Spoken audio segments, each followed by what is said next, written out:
Hello, and welcome again. It's been a while, but I'm back, and I've changed locations. Still underground, though.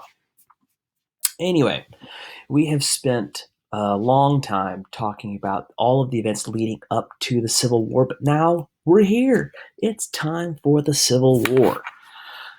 So, it's time to talk about why it wasn't over quickly. Both the North and the South expected the war to be over within a year or two max. They wanted it to be quick, especially the South. The South wanted it to be a quick war. They kind of needed it to be quick. We'll talk about that later.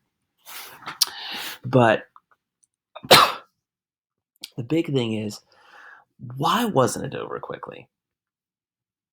And it probably leads to the opposing strategies of both sides. It's very oversimplified, but it's one of the reasons. So, first, we're going to talk about the Anaconda Plan. So, just like the snake it's named after, an anaconda being a very, very long snake that encircles its prey and then crushes the life out of it slowly, the North proposed to do the exact same thing. If you look right here, the the North planned to put a naval blockade all around the southern coast. And it actually, I know this is right here, but they actually extended the naval blockade all the way over here as well. They blockaded the ports of Texas, although there were some Texas ports that were still open. But they wanted to block the southern coastline. They wanted to take control of the Mississippi River, which goes right here. And of course, the North already had control of the Ohio River. So with all of these avenues closed off, they basically were trying to starve the South out. And how could they starve the South out? Wasn't South's main thing agriculture? Didn't they have tons of plantations and farms? Yes, they did.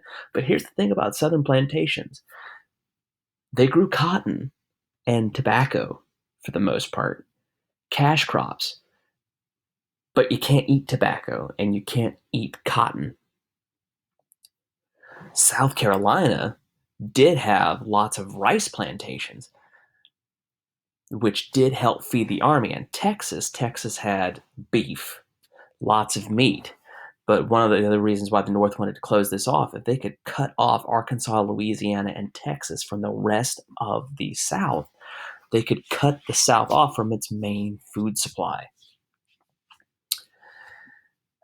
So that was one way that the North wanted to kind of outlast the South. So the North is already, even though they didn't admit it to themselves, they were already kind of in that long war mindset.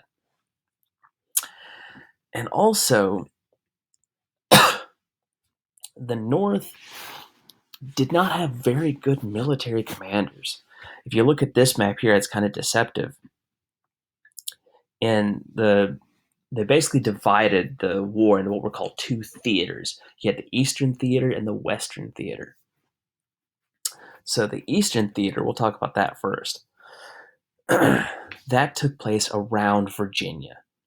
And as you can see with these little red starbursts right here, just victory after victory after victory after victory after victory for the Confederate States of America. You do see a few blues there. I shouldn't say a few. Two. There are two victories. And it took a hard, basically year and a half before they could get that victory at the Battle of Antietam, and a long time before they could get that victory at Gettysburg, and they desperately needed that.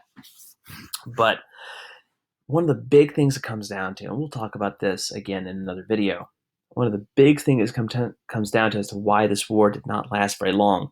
One, the South planned for a very defensive strategy. They wanted the North to come to them. And two, the North had very, very timid commanders. They were so gun shy. They did not want to engage in battle. They wanted the South to come to them. So this northern timidity, coupled with a southern defensive strategy, it just didn't work out for a short war. I'll see you